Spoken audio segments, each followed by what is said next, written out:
On Christmas Eve, when the clock strikes midnight, some doors should never be opened. You may escape the night, but the nightmare is far from over.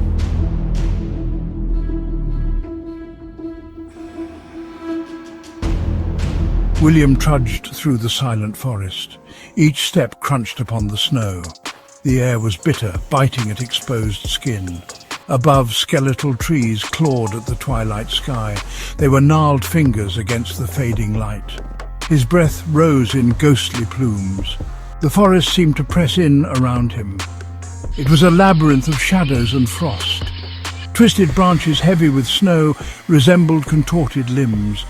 The silence was unnerving, broken only by the crunch of his boots. There was no sign of life, no birdsong, no animal tracks. The setting sun cast long, eerie shadows. They danced and writhed around him like phantoms. He felt an icy dread creep into his heart. Why had he ventured out so late? Why had he ignored the warnings of the villagers? He quickened his pace, desperate to escape the growing darkness. He stumbled upon a clearing. A low stone pedestal stood in the centre, draped in snow. It looked starkly out of place in the wild woods. Atop the pedestal rested an object of unsettling beauty. It was an ornate oval mirror. Its frame was black, intricately carved from some unknown polished stone. It gleamed under the fading light. William approached cautiously, drawn by a strange compulsion. He brushed away the snow from its surface. The mirror was like a pool of liquid darkness, reflecting nothing. He felt a shiver run down his spine. It emanated an aura of cold, ancient power. As he leaned closer, he saw his reflection for the briefest moment. It wasn't him. It was a grotesque mockery, twisted and skeletal. He recoiled in horror. Before he could move away, a clawed hand shot out from the mirror's depths. It was skeletal, the bone white and polished. It grasped at the air, reaching for him. Terror, raw and consuming, seized William. He tried to scream, but no sound escaped his lips. He tried to run, but his feet felt rooted to the spot. The skeletal hand lunged, its bony fingers closing around his wrist in a vice-like grip. He felt an icy pain shoot up his arm, numbing, paralyzing. The world around him blurred. He was vaguely aware of the snow falling around him, the skeletal trees swaying in the distance. But his attention was laser-focused on the hand, on the impossible strength that was pulling him inexorably towards the mirror. The smooth black surface of the mirror seemed to churn and roil. It was no longer a reflection, but a gateway, a vortex of shadows and whispers. He was dragged closer and closer, his resistance futile.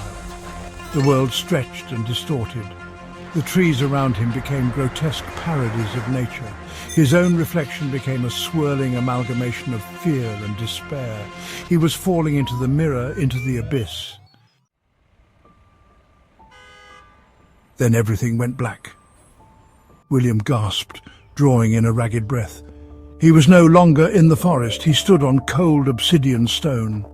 Towering structures, black and imposing, pierced the sky around him. They were like claws, scraping at the starless heavens. A strange blue light pulsed from the heart of this city. He stumbled forward, his senses reeling. He was in a world of perpetual twilight, lit by an eerie blue glow. The air was heavy, filled with the scent of something ancient and vaguely metallic. He felt a presence here, something vast and unseen, watching him. Before him stood a colossal gate, crafted from the same obsidian as the city. It was intricately carved with scenes of torment and despair. And at its centre, two doors, bound in iron and etched with runes, pulsed with that same blue light. He felt drawn to them, compelled to see what lay beyond. As he approached, the doors creaked open, revealing a swirling vortex of blue fire. He stared into the inferno, his heart pounding in his chest. What awaited him within the blue flame castle?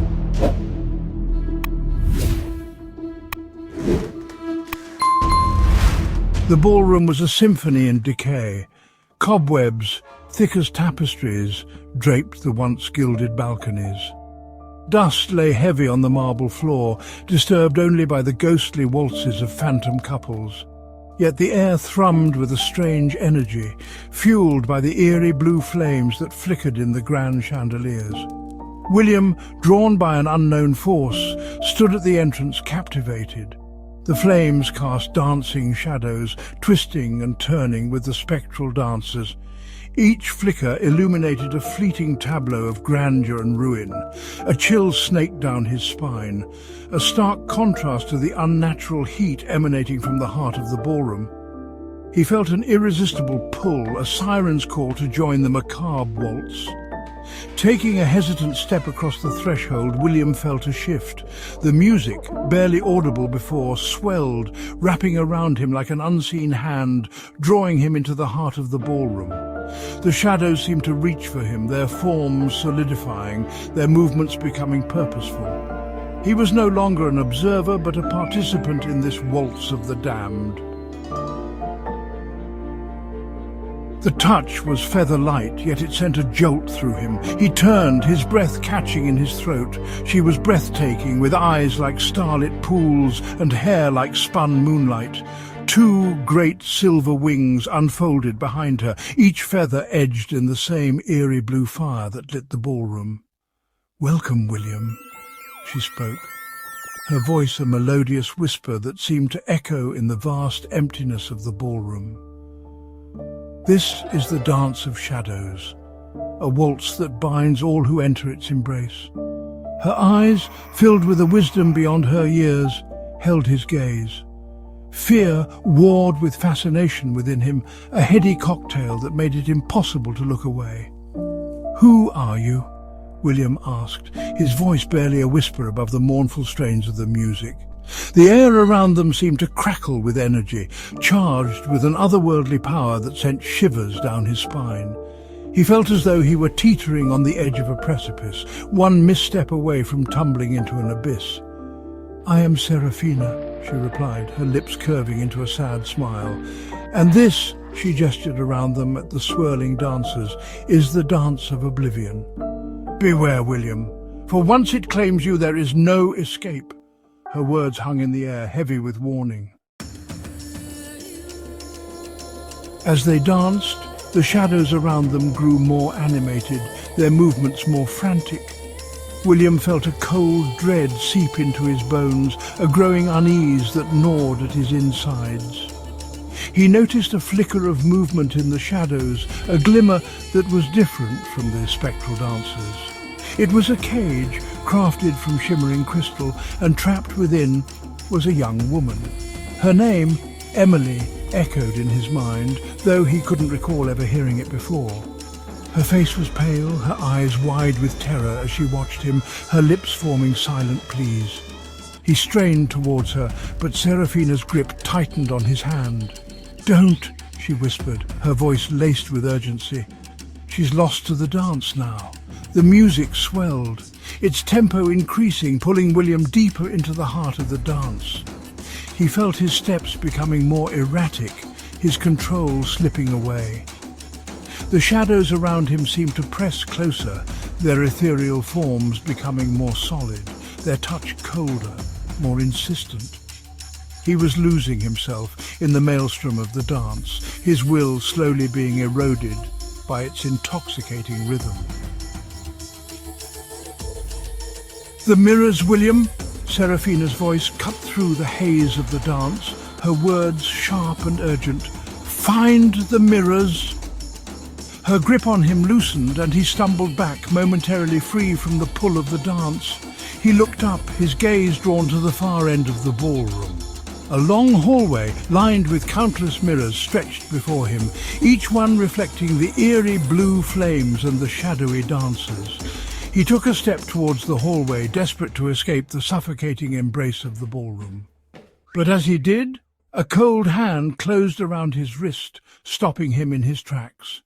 He looked back to see Seraphina, her eyes filled with a profound sadness. "Be careful, William," she whispered, her voice barely audible above the now frenzied music. "What you seek may not be what you find." The shadows around them swirled and pulsed, their movements mirroring the growing chaos in his heart. The hallway shimmered, the reflections within the mirrors twisting and contorting, becoming grotesque parodies of the dancers in the ballroom.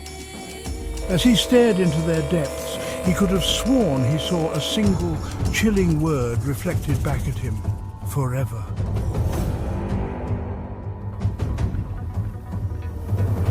The Hall of Endless Mirrors was a place of disorientation and dread. It stretched into infinity, a labyrinth of polished surfaces reflecting each other. The air hung heavy and cold. It carried a faint scent of ozone, like after a lightning strike. The silence. It's almost absolute. Only my breath and the soft thud of my footsteps. The mirrors themselves were framed in tarnished silver, their surfaces scratched and cloudy with age.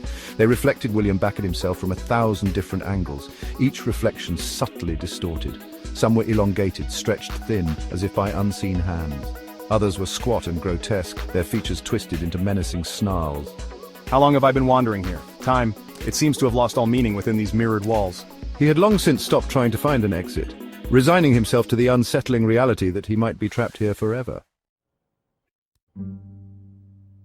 A single lantern swung from the unseen ceiling far above, its flame flickering like a fragile, dying star. The lantern cast long dancing shadows across the walls and floor, shadows that writhed and shifted with the flickering light. Whispers seemed to emanate from the mirrors themselves. They were faint and indistinct, like the rustling of dead leaves. What are these whispers? I can't make out any words, but the tone is undeniably menacing.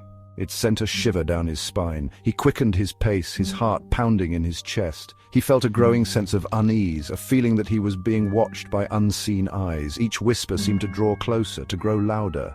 They were all around him, closing in. They seemed to feed off the flickering lantern light, growing stronger with each flicker.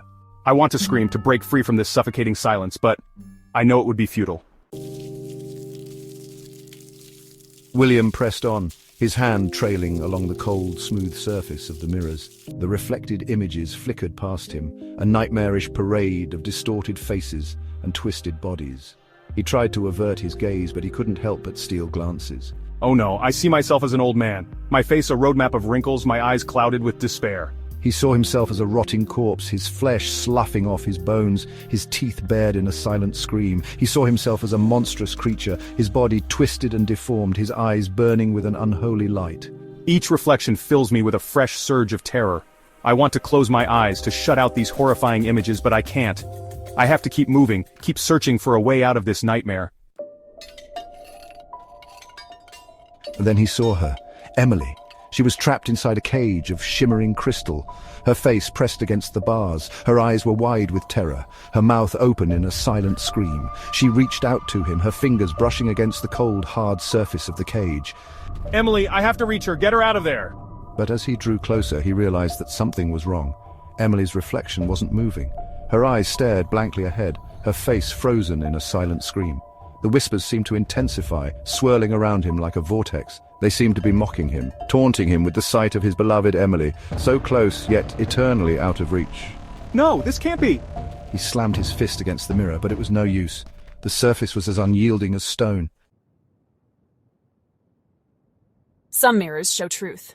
William spun around, his heart leaping into his throat. Standing behind him was a young girl, no more than 10 years old. She wore a crimson mask that concealed the upper half of her face. Her eyes, however, were visible above the mask's edge. They were dark and intense, filled with an ancient wisdom that belied her age. Others, lies. She pointed a slender finger toward the cage where Emily was being held captive. Be careful what you believe.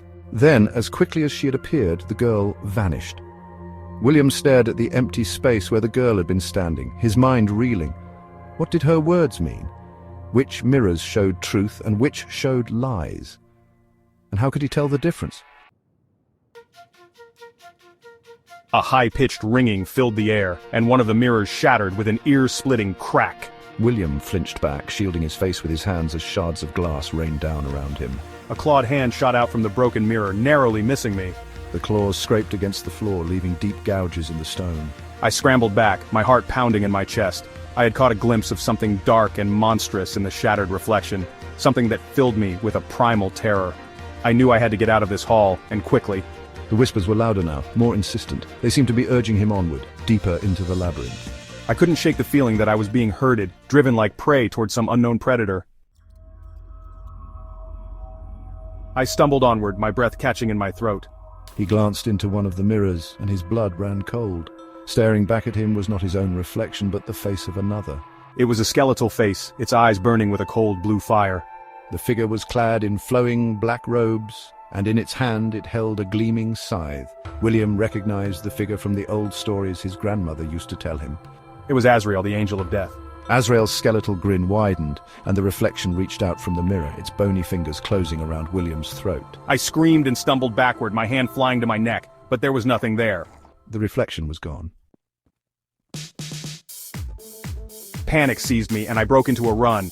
I didn't know where I was going, but I knew I had to get away from the mirrors, from the whispers, from the horrifying reflection of Azrael. As he ran, he noticed that the mirrors were beginning to crack and shatter around him. The whispers grew louder, more frantic, as if the very fabric of this place was unraveling. I could see a faint light ahead, a glimmer of hope in the darkness. With a final burst of energy, William surged forward toward the light. He didn't dare look back. He could hear the mirrors shattering behind him, the whispers screaming in his ears. The ticking started slowly, a rhythmic pulse that echoed through the oppressive air. It was a steady, measured beat, like the countdown of a clock. Tick-tock, tick-tock. Each tick seemed to intensify the silence that followed, a silence so profound it was almost painful. Tick-tock, tick-tock.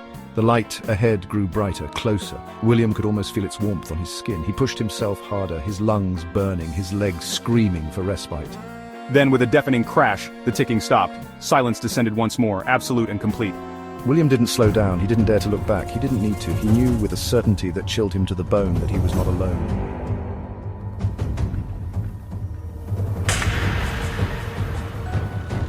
The blue flame ballroom was a relic of a forgotten age, a mausoleum of marble and moonlight. Its grandeur was undeniable, yet it whispered of decay. The air hung heavy, thick with the perfume of wilting lilies and the ghosts of forgotten waltzes. Crystal chandeliers, dimmed with the dust of ages, cast fractured reflections on the ballroom floor. Each shard of light seemed to hold a trapped memory, a fleeting glimpse into a forgotten revelry. The silence was almost absolute, broken only by the whisper of silk against marble, as if the ghosts themselves were dancing.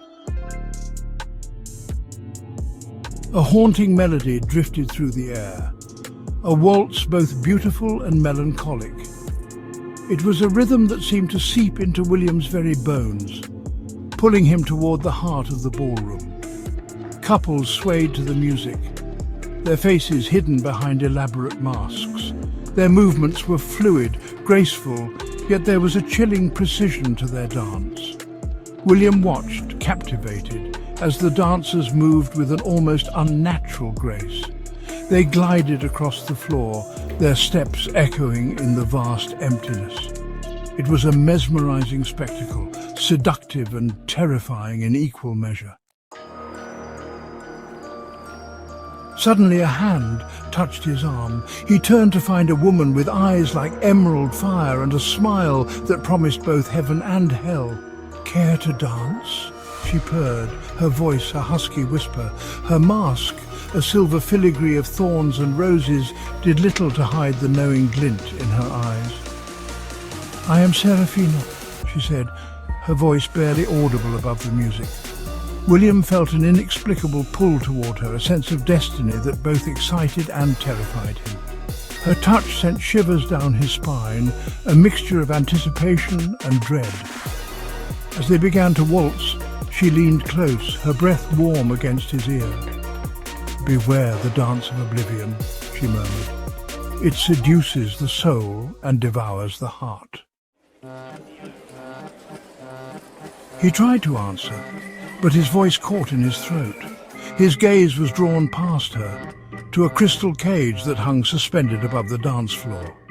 Inside, a young woman with hair like spun moonlight stared out with eyes filled with terror. "Emily? Who is she?" William choked out, his blood turning to ice. Serafina's eyes flickered towards the cage, then back to William. "A prisoner of her own desires," Serafina replied cryptically. The music swelled, becoming almost deafening. William felt himself swept away in a whirlwind of shadows and sound. Time seemed to distort, stretching and contracting like a rubber band. "The mirrors hold the key," Serafina whispered, her voice fading into the swirling darkness. "Find yourself, William, before you lose yourself completely."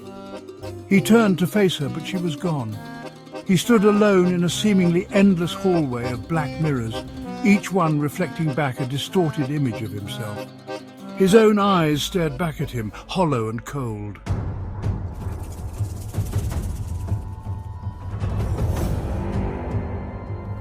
The once magnificent ballroom was now a swirling vortex of dust and debris. Chunks of plaster rained down from the vaulted ceiling, the remnants of exquisite chandeliers exploding in showers of sparks. Screams echoed through the ruined hall, a terrifying symphony of chaos and despair. Where elegant waltzes had once been the highlight of the season, now only the dance of destruction held sway. Shattered remnants of tables and chairs, once laden with festive feasts, lay scattered like fallen soldiers. The air hung heavy with the stench of fear and the acrid bite of smoke. This was no Christmas celebration. This was a nightmare given form. The source of this terrifying spectacle stood at the heart of the ballroom, a figure as captivating as he was terrifying. Azrael, the angel of death. His eyes, twin infernos burning with cold fire, surveyed the scene with chilling detachment.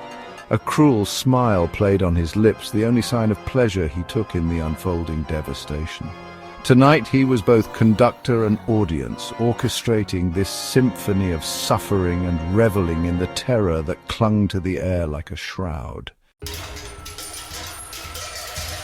Azrael, a towering figure wreathed in shadows and smoke, moved with an unnerving grace. He was a predator, toying with his prey, his every step a heavy thud that reverberated through the broken ballroom.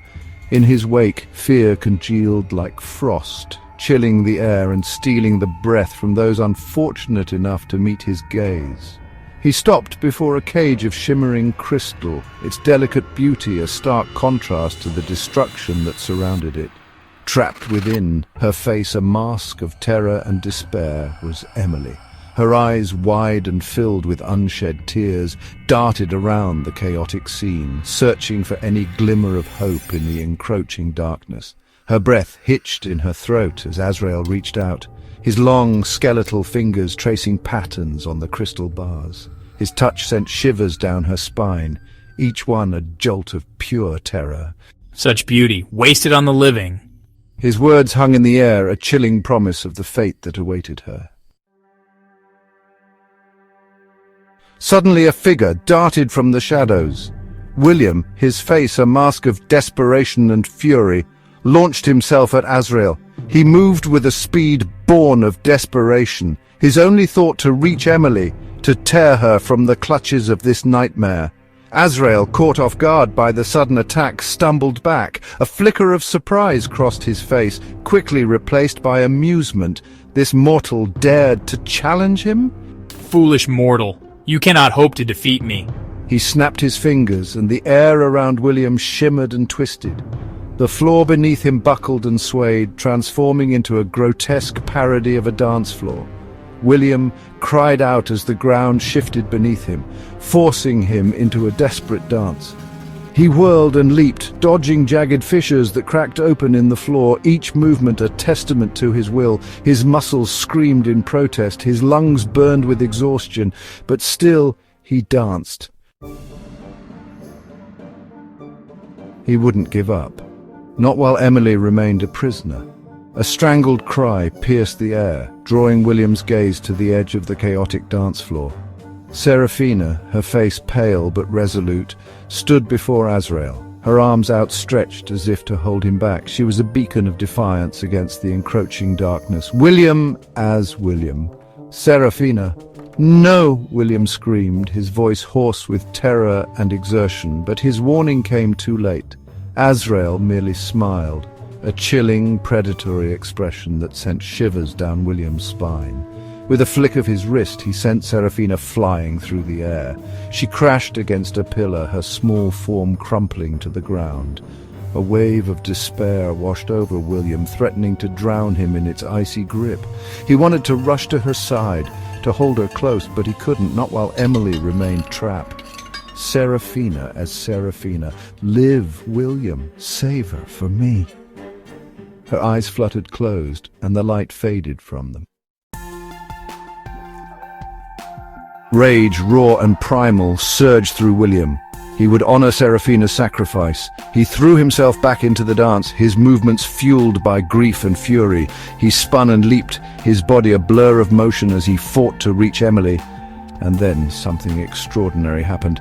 As Emily witnessed Serafina's sacrifice, a surge of raw power erupted from within her.